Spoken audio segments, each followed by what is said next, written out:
This is tutorial number 9, and it covers how to make holes within Autodesk Inventor.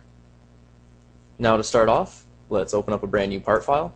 Let's click File, click New, click Standard, click OK.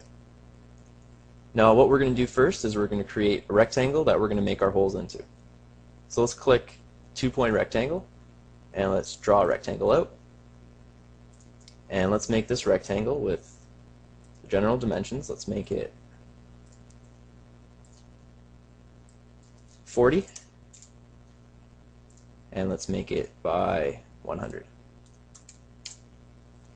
Now let's click Return, click Extrude, and let's extrude this out. We'll just do it 10 millimeters. Click OK. So now we have our rectangle that we're going to make our holes into. So here, let's put this on a little bit of an angle so we can see what we're doing.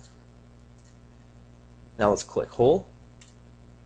And through here, we're able to make different kinds of holes, and you can see the preview. We can make a drilled one, we can make a counterbore, or we can make a countersink. So we're going to go through each of these three, and we're going to make the holes. So for the first one, we're just going to make a drilled hole. So to start off, what you have to do first is click the face that you want. So let's click this face, the front face that we've already got. And you're going to notice that once you click that face, that you can see a preview of the hole that we're going to do. Now the second thing you have to do is make a reference point. So we have reference 1 and reference 2. So what we're going to do on the rectangle is we're going to make a reference point to that side and a reference point to that side. In doing that, then we can dimension how far away from each side. So the first one's going to be here, and the second reference is going to be here. Now let's say we want this to be 15 by 15, so all we have to do is double click that, put in 15, click OK, and we'll do 15 to that too. Click OK, and now our hole is going to be dimensioned 15 by 15 away.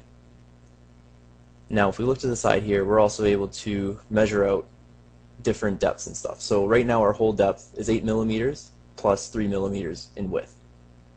So if we click OK, we're going to have our hole, and if we rotate it around, you can see in that it went down,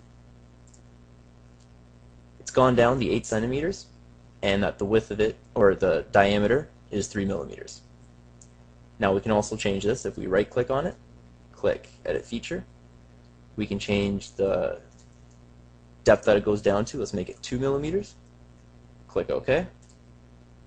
And now when we zoom in, it's only gone down 2 millimeters.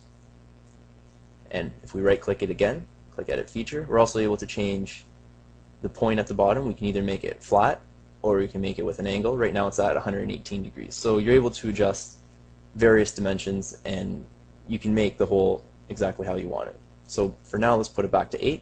Click 8, click OK, and that's our first hole. Now let's make our second hole. Let's click Hole. Let's click on the counterbore. And again, we're going to have to click the face. We're going to have to click one side. We're going to have to click the other side. And now we have our dimensions. So for this one, let's make it 50 by 25. And again, as you can see, like the other one, we're able to adjust various dimensions and diameters, and we can make it a flat bottom, we can have it an angle bottom, so it's all up to you how you want to dimension it. So for this one, let's just click OK. And now if we zoom in, we can see that we have the counterbore at the top and the hole drilled in. Now let's right click on hole 2, click Edit Feature, and let's make the diameter of the top larger. Let's make it 10 millimeters. Click OK. And now you can see that we've dimensioned that and we've made the counterbore much larger. Now let's make our third hole. Let's click Hole, click Countersink, click there, and now we have to click one side, and then we'll click the other side, and let's dimension this 20 by 20. And again, we can adjust all the different parameters on the side here, flat bottom, angled bottom.